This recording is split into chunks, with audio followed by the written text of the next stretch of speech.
નમસ્કાર દર્શક મિત્રો, ન્યૂઝ ગુજરાતમાં આપનું હાર્દિક સ્વાગત છે. હું છું બોની પ્રિન્સ. હવે જોઈએ આજના મુખ્ય સમાચાર. અરવલ્લી જિલ્લાના પ્રસિદ્ધ યાત્રાધામ શામળાજીમાં આજે વહેલી સવારથી મેઘરાજાએ જોરદાર બેટિંગ શરૂ કરી છે.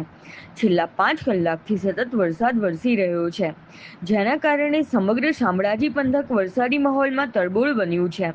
રાજ્યના અનેક વિસ્તારોમાં આજે ભારે વરસાદની આગાહી વચ્ચે ઉત્તર ગુજરાતમાં પણ વરસાદનું જોર યથાવત છે. યાત્રાધામ શામળાજીમાં આજે વહેલી સવારથી સતત વરસાદ વરસી રહ્યો છે.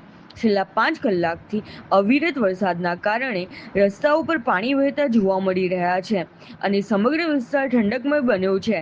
વરસાદને કારણે મંદિરે દર્શન માટે આવતા યાત્રાળુઓ વરસાદી માહોલ વચ્ચે દર્શનનો લાભ લઈ રહ્યા છે. સતત વરસાદથી આસપાસના નાળા અને નીચાણવાળા વિસ્તારોમાં પાણીની આવક પણ વધી રહી છે.